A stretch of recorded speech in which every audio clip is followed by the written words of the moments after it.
Ryan's office revenge. 8 executives pushed back their chairs and walked out, while I was mid-sentence explaining how our bank's customer data was about to be stolen.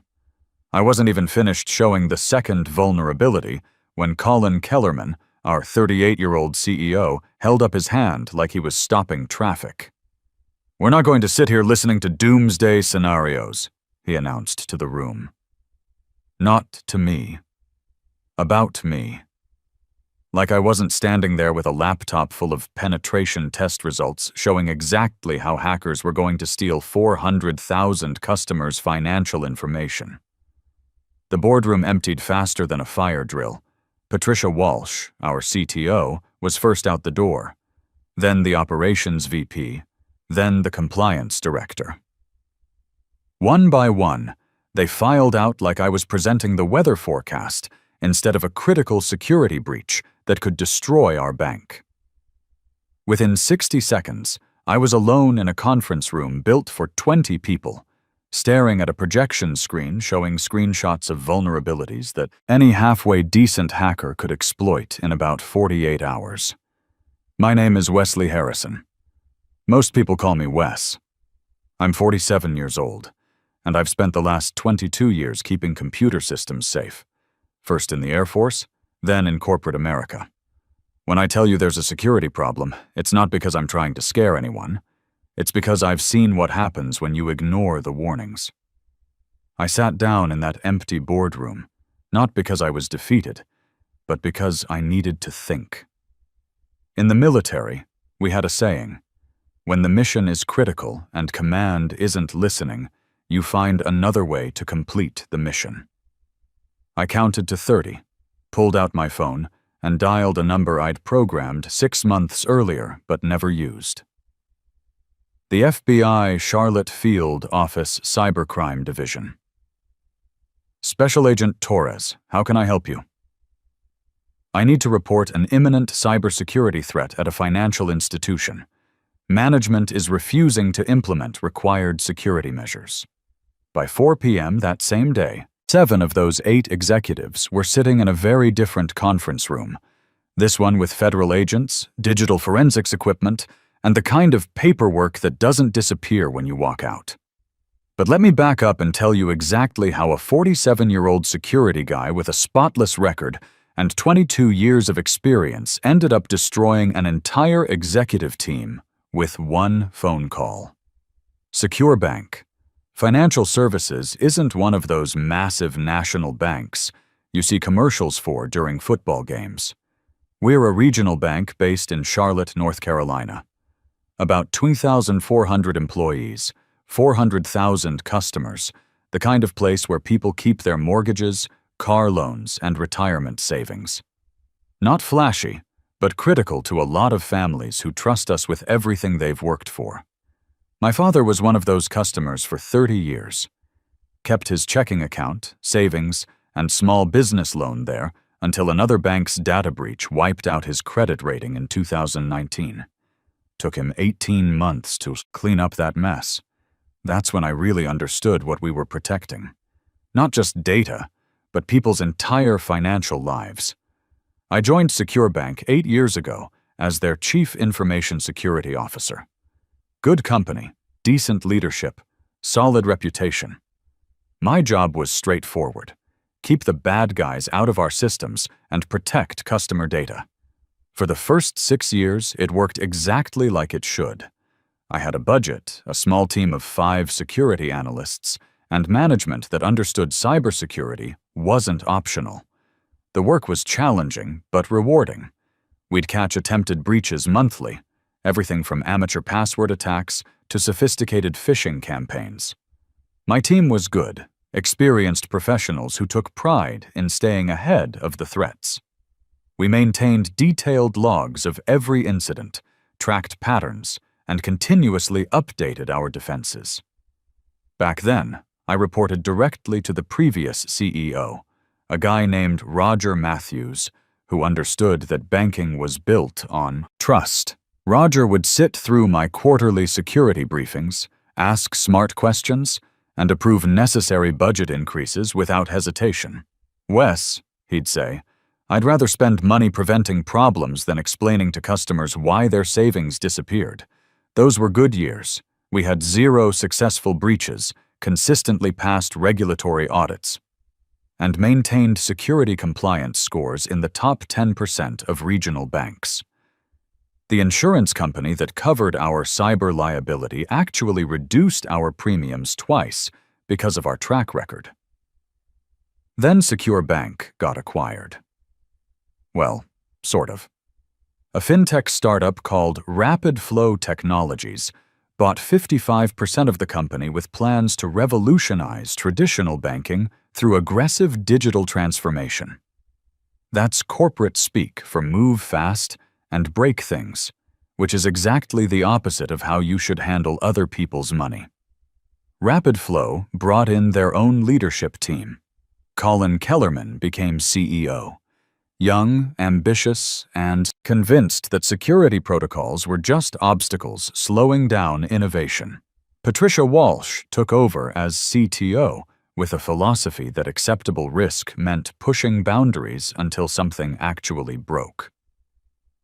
The cultural shift was immediate and jarring. Roger Matthews took his severance package and retired early.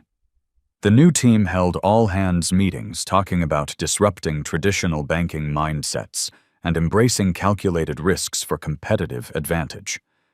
Every time they said calculated risks, I wondered if they'd actually calculated anything. The new leadership team called a meeting 3 months after the acquisition. Colin leaned back in his chair like he was hosting a podcast and asked me to explain my department's value proposition. I'd been through enough corporate restructures to recognize this wasn't a genuine question. We protect customer financial data from cyber criminals and ensure compliance with federal banking regulations, I said. We prevent data breaches that could cost millions in fines and destroy customer trust built over decades. He nodded like he was listening, but his eyes were on his laptop screen. Right, but what's the measurable ROI? How do we quantify the business value of prevention? That question told me everything I needed to know about Colin Kellerman. You can't put a price tag on what doesn't happen. You can't calculate the value of the hack that never occurred because someone caught the vulnerability first. The ROI is not paying $50 million in breach damages, not settling class action lawsuits from customers whose retirement funds got stolen, and not having federal regulators shut us down, I said. He smiled. Not a real smile, the kind people use when they think you're being dramatic. I appreciate the passion, Wes, but we need to optimize resource allocation across all departments. We'll be making some adjustments. 4 weeks later, my cybersecurity budget got cut by 30%. 2 of my 5 security analysts got reassigned to cross-functional innovation projects.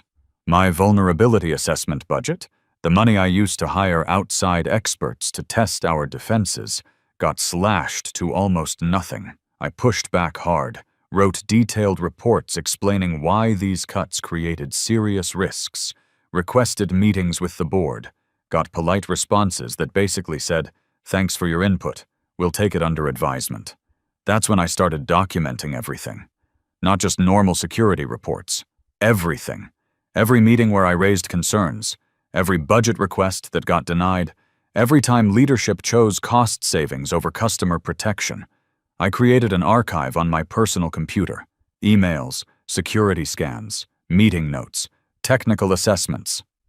Not because I was planning some dramatic showdown, but because 22 years of experience taught me that when things go wrong in cybersecurity, the first question investigators ask is, who knew about the vulnerabilities, and when?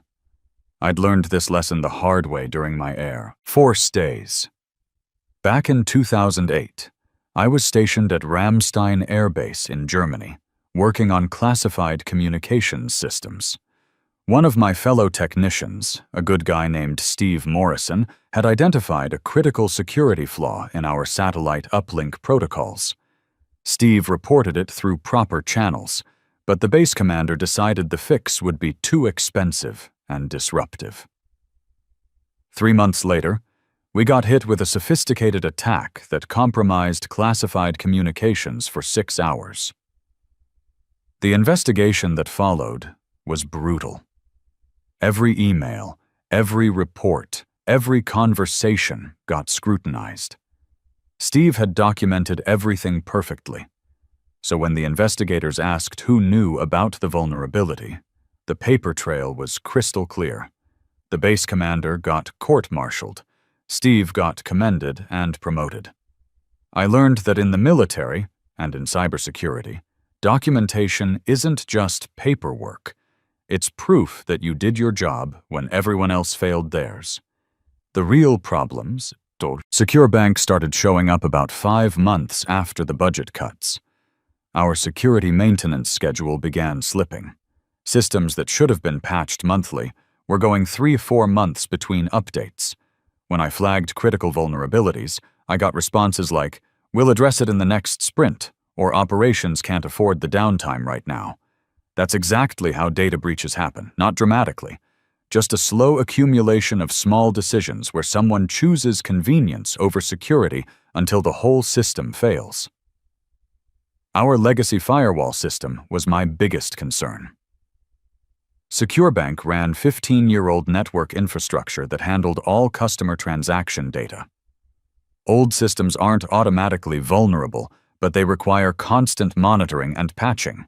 Every month, security researchers discover new ways to exploit older software. We weren't patching regularly anymore.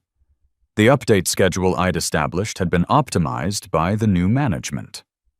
What used to be monthly, security updates became as needed based on operational priorities. What used to be quarterly penetration testing became pending budget approval. I sent 4 separate reports to Colin and Patricia over 6 months. Each report got more specific about the risks. Report 1. Deferred security patching increases breach risk. Recommend immediate return to monthly update schedule. Report 2. Vulnerability scan reveals 23 critical security holes in customer-facing systems. These must be patched before quarter end. Report 3.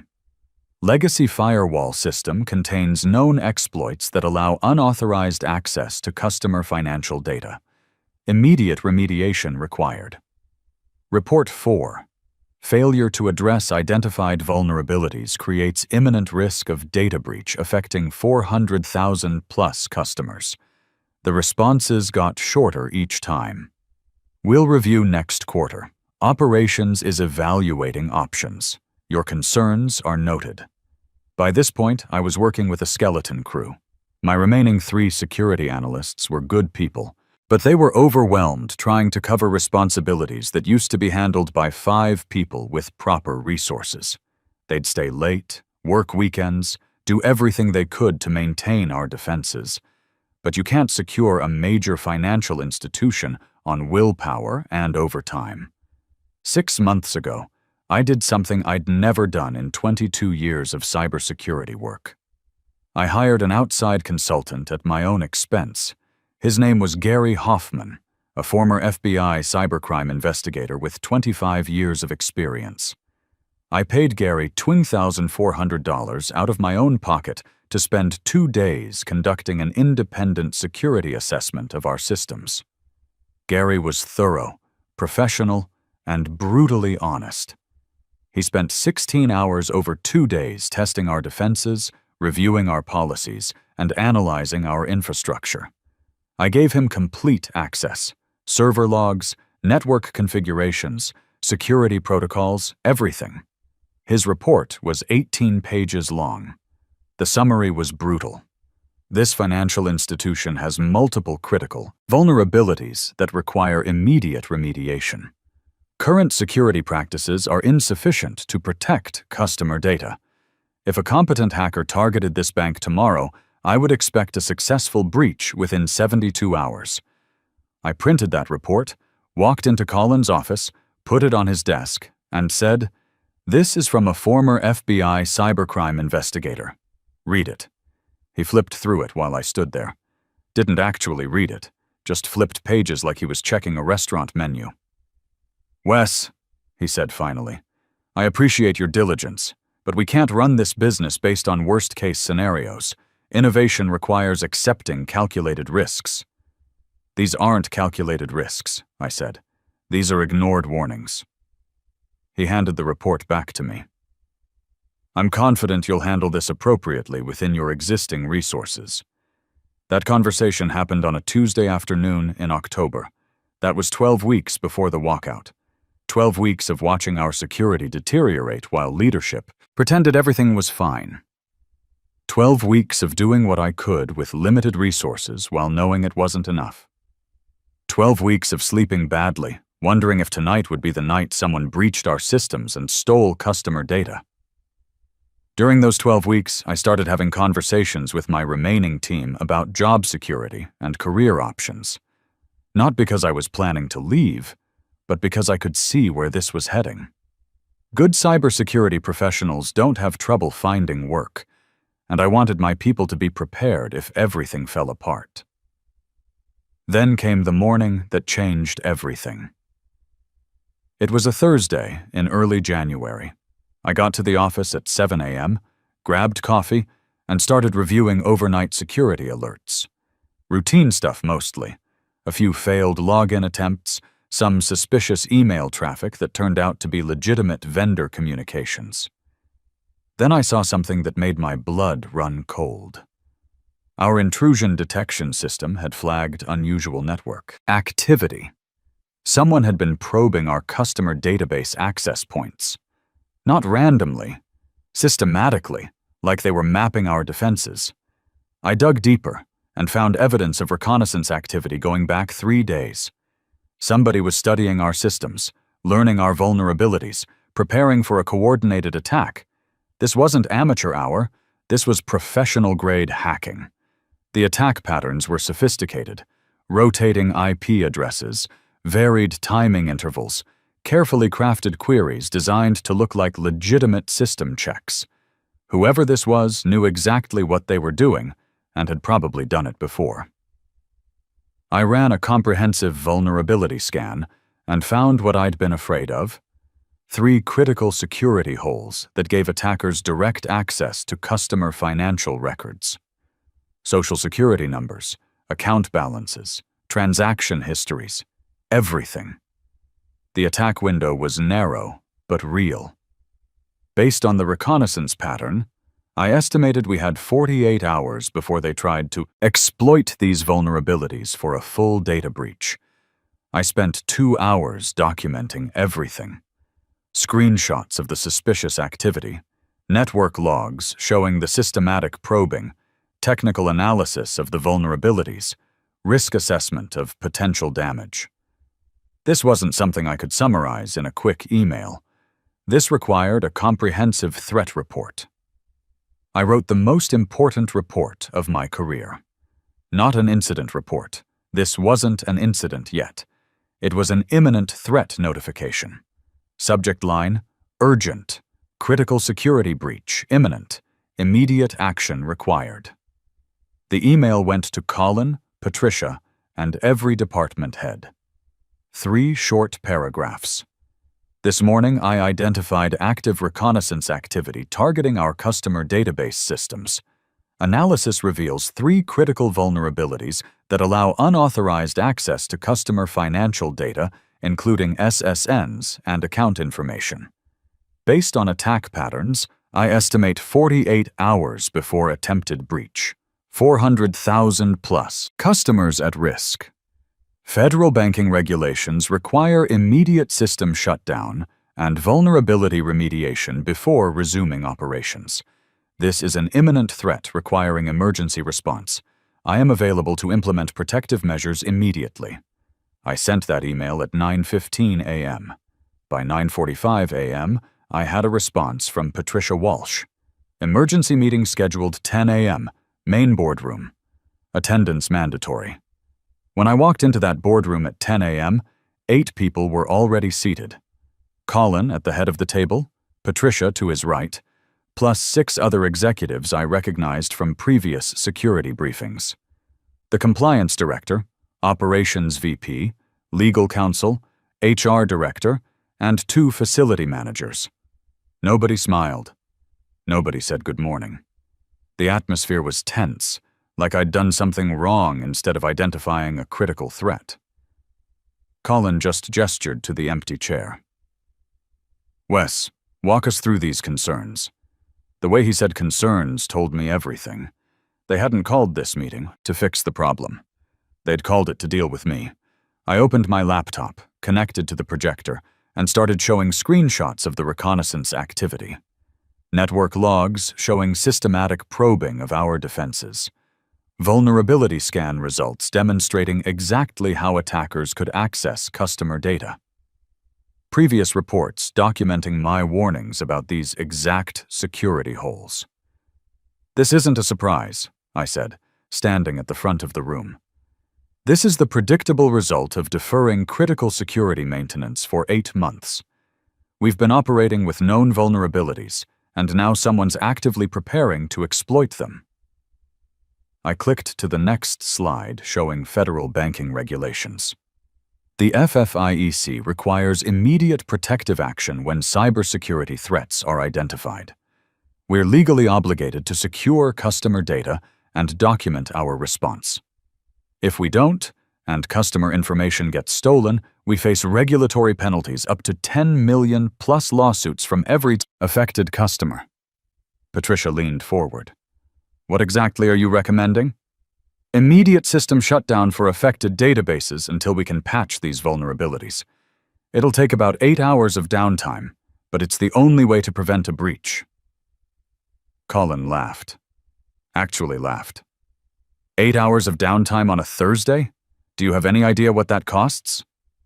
Less than a data breach, I said. That's when Colin held up his hand. We're not going to sit here listening to doomsday scenarios, he said. Not to me. To the room. 8 executives stood up. Not all at once, but close enough. Patricia first, then the compliance director, then the others following her lead. Like they'd practiced this. Colin was last to stand. Wes, you're a valued employee, but you need to understand business realities. We can't shut down operations every time you find something that makes you nervous. We'll address these issues during the next maintenance window. When is that scheduled? I asked. 3 weeks. The attack, happening in 48 hours, not 3 weeks. That's your opinion. That's technical analysis based on 22 years of experience. He was already walking toward the door. We're done here. The room emptied. 60 seconds from full boardroom to me standing alone with a presentation nobody wanted to hear. I sat down in that empty room and made a decision. In the Air Force, we had clear protocols for when command ignored critical intelligence. You find the right authority, and you report what you know. I pulled out my phone and dialed the FBI Charlotte field office. Special Agent Torres, Cybercrime Division. I need to report an imminent cybersecurity threat at a financial institution. Management is refusing to implement required security measures. Can you provide details? I provided details. 22 years worth of details. Bank name, location, specific vulnerabilities, nature of threat, timeline for attack, documentation of previous warnings, names of responsible executives. Agent Torres listened without interrupting. I could hear him typing. Mr. Harrison, he said when I finished, based on what you've described, we're classifying this as an imminent threat to financial infrastructure. We'll have a team on site within 2 hours. Do not alert bank management that you've contacted us.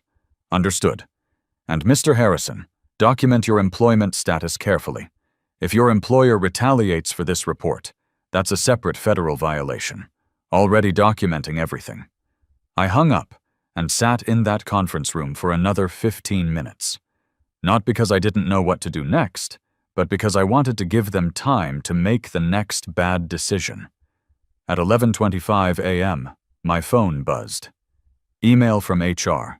Please report to HR immediately for discussion regarding your employment status. They'd taken 25 minutes to decide to fire me. I forwarded that email to my personal account, grabbed my laptop, and walked to HR. Janet Murphy, the HR director, looked like she'd rather be anywhere else. "Wes, please have a seat. I'll stand." She looked at her computer screen like it contained a script. "We've made the decision to terminate your employment effective immediately. You'll receive 4 weeks severance." "On what grounds?" "Performance concerns and failure to work collaboratively with leadership." I pulled out my phone and started recording. "Please state specifically what performance failures justify terminating a cybersecurity officer during an active threat investigation." Her face went pale. "You can't record this. North Carolina is a one-party consent state. I absolutely can. Please answer the question." She stared at her door like she hoped someone would rescue her. "Wes, I'm not going to debate this. The decision is final. For the record," I said to my phone, "HR is refusing to specify grounds for terminating the CISO who reported federal cybersecurity violations. Time is 11:47 a.m., approximately 2 hours after I notified the FBI of imminent threats to customer data." I stopped recording. "You might want to consult legal before processing that paperwork, because what you just described is textbook retaliation for protected whistleblowing activity." I walked out, grabbed my personal items, and sat in my car in the parking lot. Part of me felt empty. 8 years of work ending with a 15-minute HR meeting. But mostly, I felt relieved. I'd done my job. I'd warned them, documented everything, and when they ignored me, I'd found someone who would listen.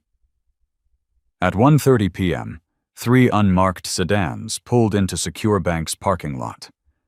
I recognized Agent Torres from his photo on the FBI website. He had 2 other agents and a digital forensics specialist with them. I walked over. "Agent Torres?" "Wes Harrison." "Mr. Harrison, thank you for your report. We'll need you available for questions, but please remain off-site while we conduct our investigation." "Understood. One thing you should know. The bank terminated my employment about 90 minutes after I called you."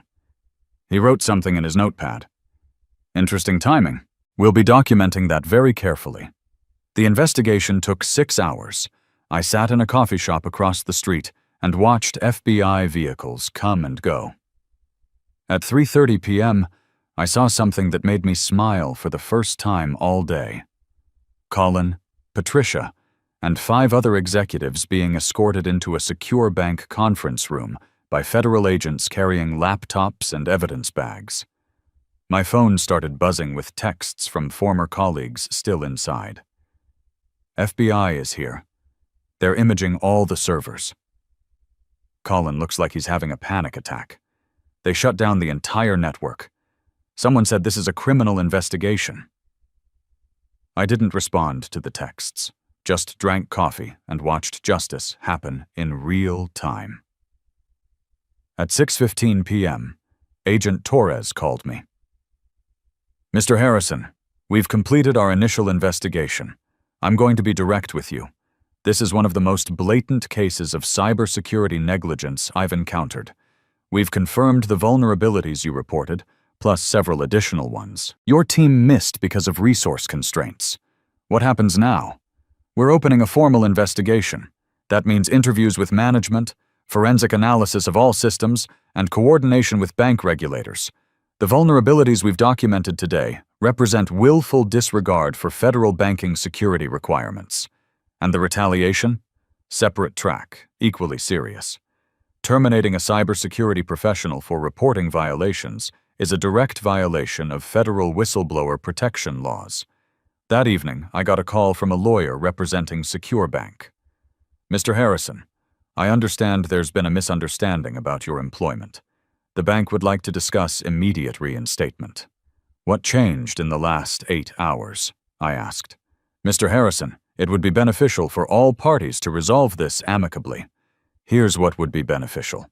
Your client should cooperate fully with the FBI investigation and pray that federal prosecutors don't pursue criminal charges." I hung up and called an employment attorney I knew. His name was Andrew Miller, and he specialized in whistleblower cases. "Wes," he said after I told him the story, "this is the cleanest retaliation case I've seen in 15 years. You documented everything, followed proper reporting procedures, and they fired you hours after protected activity. We're not talking settlement here. We're talking about sending a message." Over the next 4 weeks, Secure Bank's situation went from bad to catastrophic. The FBI investigation expanded beyond cybersecurity to include compliance with federal banking regulations. They identified 12 serious violations and 4 willful violations. Total proposed penalties exceeded $2.8 million. The willful violations triggered a referral to the Department of Justice. Federal prosecutors opened a criminal investigation into whether executives had knowingly endangered customer data. Colin, Patricia, and 3 other executives hired criminal defense attorneys. The board of directors called an emergency meeting and forced Colin to resign. Patricia followed 2 weeks later. Rapid Flow Technologies, the fintech company that owned controlling interest, put their stake up for sale. Turns out investors don't like owning banks under federal criminal investigation. My retaliation claim moved faster than anyone expected. With FBI documentation and overwhelming evidence, Secure Bank's lawyers recommended immediate settlement. They offered full reinstatement, back pay, legal fees, and $180,000 in damages. Andrew reviewed the offer. "You could push for more, but given the bank's situation, this is solid. Plus, the settlement terms include something valuable.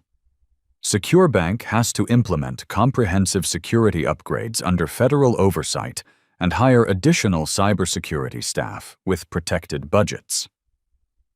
I accepted. Not because I wanted to go back to Secure Bank, but because the terms protected future customers and employees. 8 months after the walkout, I was having lunch with Gary Hoffman, the former FBI investigator who'd done my security assessment. "You know what I heard through the grapevine?" Gary said. "That vulnerability you reported, when they finally did the full forensic analysis, they found evidence that hackers had already started exploiting it. You were maybe 24 hours away from a full data breach." 24 hours, I repeated. 24 hours. If you hadn't made that call, 400,000 people would have had their financial data stolen. Colin Kellerman would be facing criminal charges for negligent endangerment instead of just regulatory violations. Secure Bank was eventually sold to a regional competitor who implemented proper cybersecurity management. The new ownership offered me the position of Regional Security Director at a 65% salary increase, with full authority over security decisions and board-level budget protection. I accepted, and it turned out to be the best career move I ever made. Working for leaders who understood that cybersecurity wasn't a cost center, but a critical business function felt like breathing fresh air after years underwater. 2 years later, I was sitting in that same boardroom where 8 people had walked out on my cybersecurity presentation. But this time, I was presenting Secure Bank's security performance to the board. And the story was completely different. 0 data breaches in 20 months. Regulatory compliance scores in the top 15% of regional banks. Customer trust ratings up 40% because people felt confident their data was protected. We'd hired 6 new cybersecurity professionals and implemented state-of-the-art threat detection systems. After the presentation, the new CEO pulled me aside. "Wes, I've been meaning to ask something. When you called the FBI that day, did you know how bad it would get for Kellerman and the others?" I thought about it. I knew they'd made a choice to ignore a critical threat. Once you make that choice, the consequences aren't really up to you anymore. The system takes over. She nodded. "Good. Because I want everyone here to understand something. When cybersecurity says there's a problem, we listen. Not because we're nice people, but because the alternative is what happened to the last team. Sometimes the best revenge isn't revenge at all. It's just letting the system work the way it's supposed to. 8 executives walked out on my security presentation because they thought my warnings didn't matter. By 4 p.m. that same day, 7 of them were sitting with federal agents who very much disagreed. You can walk out on a cybersecurity briefing, but you can't walk out on hackers, federal law, and the basic mathematics of network security. Eventually, reality catches up, and when it does, it doesn't care about your quarterly earnings or innovation timelines. The only thing that matters is, were you warned, and what did you do about it? The truth is, they didn't just ignore my warning. They ignored the fundamental principle that trust, once broken, takes decades to rebuild, but only seconds to destroy.